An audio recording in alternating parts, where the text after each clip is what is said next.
नमस्कार दोस्तों, मैं हूं संतोष पाठक और आप लोग देखना शुरू कर चुके हैं संतोष पाठक ऑफिशियल यूट्यूब प्लेटफॉर्म। देश के प्रधानमंत्री नरेंद्र मोदी के करीबी मित्र अरबपति कारोबारी धन्ना सेठ गौतम अडानी का फंड, गौतम अडानी की डांट और देश की राजनीति के, खासतौर से महाराष्ट्र की राजनीति के चाणक्य माने जाने वाले शरद पवार की बेटी लोकसभा की सांसद सुप्रिया सुले।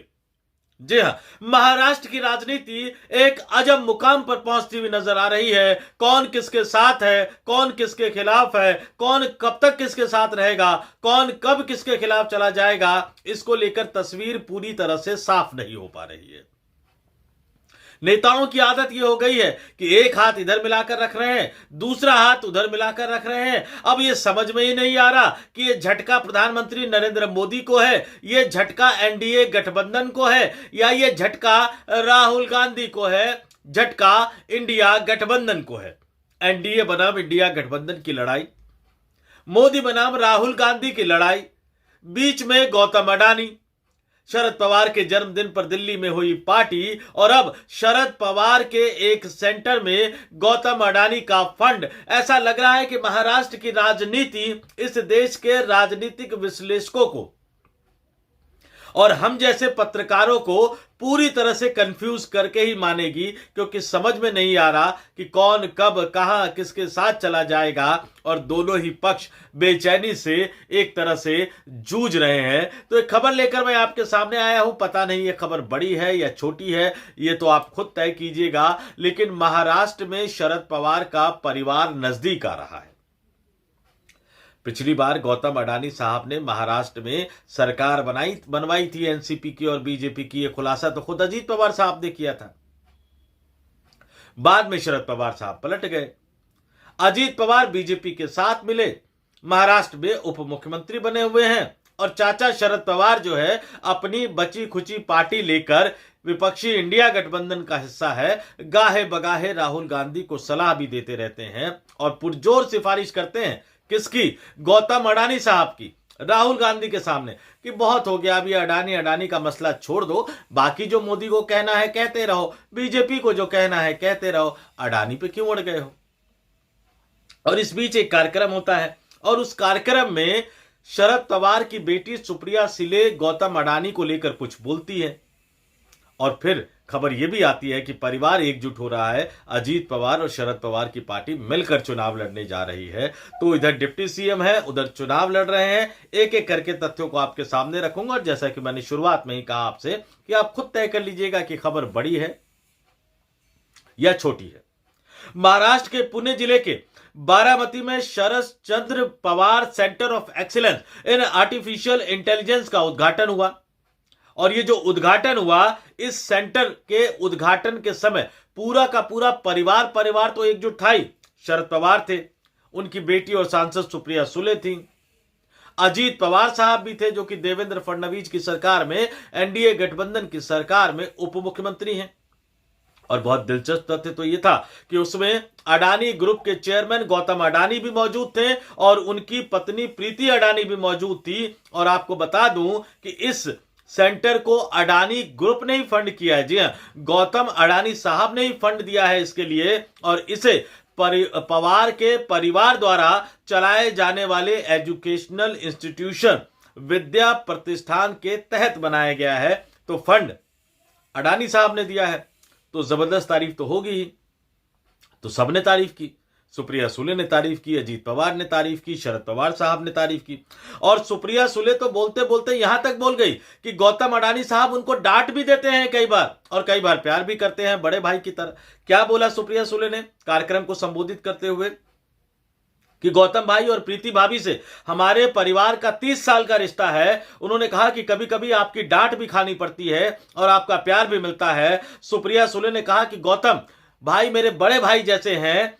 उन्होंने कहा कि गौतम भाई ने अपने शुरुआती दिनों में बहुत संघर्ष किया है। सुप्रिया सुले ने कहा कि इसका श्रेय जो है वो प्रीति भाभी के सब्र को भी जाता है। तो एक नई जानकारी सुप्रिया सुले ने दे दी कि उनके बड़े भाई गौतम अडानी साहब भी है, और वो डांटते भी है, फटकारते भी है बड़े भाई की तरह से। और शरद पवार ने भी अडानी की पुरजोर तारीफ की, जमकर शरद पवार ने तारीफ की। और अडानी के पर्सनल लाइफ का, यानी गौतम अडानी साहब के व्यक्तिगत जीवन का जिक्र करते हुए शरद पवार ने कहा कि बिजनेसमैन गुजरात के सूखाग्रस्त बनासकांठा जिले से आए थे, मुंबई चले गए और शुरू से अपना बिजनेस खड़ा किया। अडानी का सफर उन मेहनती युवाओं के लिए प्रेरणा है जो बड़े सपने देखते हैं। अडानी का बिजनेस आज 23 राज्यों में फैला हुआ है। जमकर तारीफ की। गौतम अडानी साहब ने भी शरद पवार की जमकर तारीफ की और अपने आप को खुशकिस्मत बताया कि उनका जो संबंध है वो पिछले 3 दशक से भी ज्यादा समय से शरद पवार को जानते हैं। और उन्होंने आगे ये भी कहा कि बारामती जो है वो विकास का मॉडल है, वो डेवलपमेंट का मॉडल है। और बोलते बोलते क्या बोल गए गौतम अडानी साहब, बारामती बदलाव और अनलिमिटेड पोटेंशियल का सिंबल है जो उनकी विजनरी लीडरशिप की वजह से मुमकिन हुआ है। दर्जनों बार यहां आने के बाद उन्होंने यहां जो हासिल किया है वह लोकल डेवलपमेंट से कहीं ज्यादा है। ये सीधे सीधे बोलते हुए नजर आए गौतम अडानी साहब। और फिर खबर यह भी आती है कि परिवार एकजुट हो गया, अजीत पवार और शरद पवार ने अब मिलकर चुनाव लड़ने का फैसला कर लिया है महाराष्ट्र में।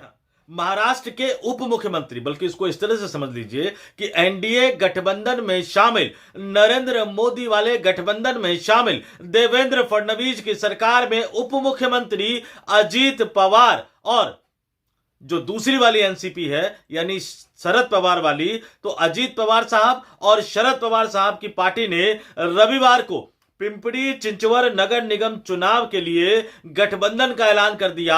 यानी चाचा भतीजे दोनों ही, चाचा की पार्टी भतीजे की पार्टी, दोनों ही पार्टी मिलकर यह चुनाव लड़ेगी। और 15 जनवरी को आपको बता दूं कि 15 जनवरी को राज्य के 29 नगर निगमों में होने वाले मतदान के मद्देनजर दोनों यानी चाचा भतीजे ने यह फैसला किया और यह कहा गया कि अब परिवार एकजुट आ रहे हैं, परिवार एक साथ आ रहा है। लेकिन परिवार के एक साथ आने का असर क्या पड़ेगा, शरद पवार और अजीत पवार के एक साथ आने का असर क्या पड़ेगा, सवाल अजीत पवार से भी पूछा गया। तो पवार साहब ने क्या कहा चुनावी जनसभा में, उन्होंने कहा कि उम्मीदवारों की लिस्ट तय करते वक्त दोनों गुटों ने साथ मिलकर चुनाव लड़ने का फैसला किया है। उन्होंने इसे परिवार का फिर से एक होना बताया।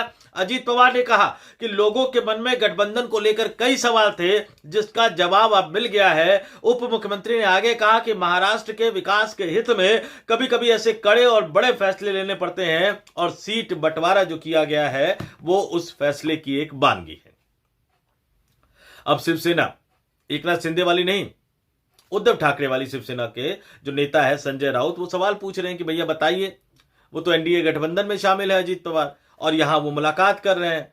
तो हमने कहा भैया आप भी पूछ लीजिए शरद पवार साहब से, अगर आपकी हिम्मत और हैसियत हो कि आप तो विपक्षी इंडिया गठबंधन में शामिल है, आप उनके साथ मिलकर चुनाव लड़ रहे हैं। तो अब ये जो पूरा मामला है ये महाराष्ट्र की राजनीति को उलझाता हुआ नजर आ रहा है और गौतम अडानी साहब इसमें इन्वॉल्व है। भाई बड़ा भाई बता ही दिया है, जमकर तारीफ कर ही दी है, उनके एक सेंटर को गौतम अडानी साहब ने फंड दे ही दिया है। तो अब आप ये बताइए कि अजीत पवार क्या बीजेपी को झटका देकर एनडीए से बाहर हो सकते हैं?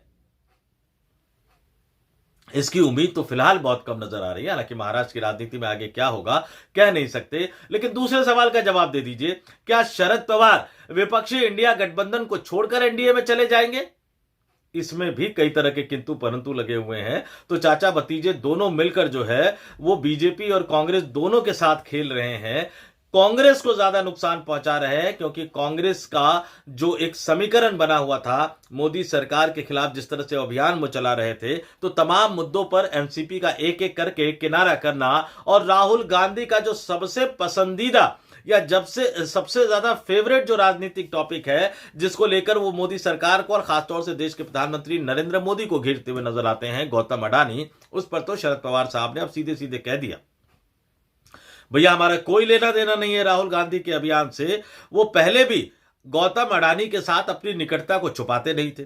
जन्मदिन की पार्टी दी दिल्ली में तो उसमें गौतम अडानी और राहुल गांधी को मिलाने की कोशिश भी की। और जब राहुल गांधी अड़े रह गए, जब राहुल गांधी बात मानने को तैयार नहीं हो गए, तो अब बारामती में अपने गढ़ में गौतम अडानी और उनकी पत्नी को बुलाकर राहुल गांधी को, कांग्रेस पार्टी को एक तरह से संदेशा दे दिया, या दूसरे शब्दों में कहूं तो ठेंगा दिखा दिया कि भैया तुम्हें जो करना है करो। तुम जो सोच रहे हो वो सोचो। अब दिग्विजय सिंह को डांटो या शशि थरूर को डांटो, तुम्हें कांग्रेस पार्टी के अंदर जो करना है करो। हम तो अपना रास्ता तय कर चुके हैं।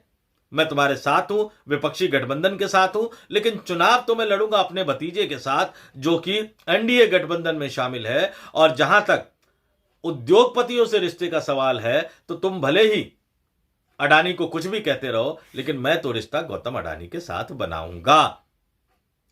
बेटी का बड़ा भाई तो मेरे बेटे समान हो गया। बाकी आप कमेंट करके बताइएगा कि क्या महाराष्ट्र की राजनीति का यह झोलझाल आपको समझ में आ रहा है, और महाराष्ट्र की राजनीति के इस झोलझाल में गौतम अडानी साहब की क्या भूमिका है। इसके बारे में भी आप जरा कमेंट करके हमें जरूर बता दीजिएगा। प्रधानमंत्री नरेंद्र मोदी के करीबी मित्र, अरबपति कारोबारी धन्ना सेठ गौतम अडानी साहब बकौल अजीत पवार महाराष्ट्र में गठबंधन की सरकार बनाने में एक बार महत्वपूर्ण भूमिका निभा चुके थे, और इस बार जिस मंच पर वो मौजूद थे वहां चाचा भतीजे दोनों ही एक साथ मौजूद थे और फिर परिवार एकजुट होता हुआ नजर आया। इसमें भी अडानी साहब की अपनी एक अलग भूमिका है, क्योंकि वो तो अब सुप्रिया सुले ने बड़ा भाई बता दिया तो वो तो पवार परिवार के एक अंग हो गए। तो उनकी भूमिका को लेकर आप कैसे देखते हैं, इसके बारे में भी जरूर बताइएगा। और एक सवाल बताइएगा कि ऐसे साथियों के बल पर राहुल गांधी नरेंद्र मोदी को सत्ता में फिर से आने से रोक पाएंगे? क्या नरेंद्र मोदी को भारतीय जनता पार्टी को चुनाव में हरा पाएंगे? राहुल गांधी की सोच, राहुल गांधी की समझ, राहुल गांधी की दूरदर्शिता, राहुल गांधी की नीति और राहुल गांधी की रणनीति को लेकर आपका क्या मानना है, इस पर भी कमेंट करके जरूर बताइएगा। जाते जाते आपसे अपील करूंगा, भैया वीडियो पसंद आ गया हो तो 2-4 लोगों को फॉरवर्ड कर दीजिएगा, सब्सक्राइब भी कर लीजिएगा, अपने दोस्तों और रिश्तेदारों से सब्सक्राइब करने की अपील भी कर दीजिएगा। और अगर आप पहले से ही सब्सक्राइब कर चुके हैं तो अगर संभव हो तो मेंबर के तौर पर ज्वाइन भी कर लीजिएगा। तो ज्यादा से ज्यादा हमारा प्रचार करिए, हमारा विस्तार कीजिए, और हम इसी तरह की कहानियां, इसी तरह की स्टोरी आपके सामने लेकर आते रहेंगे। तो इस वीडियो में इतना ही। मुझे यानी संतोष पाठक को दीजिए इजाजत। आप तमाम लोग देखते रहिए संतोष पाठक ऑफिशियल यूट्यूब प्लेटफॉर्म। बहुत बहुत धन्यवाद, आभार, नमस्कार।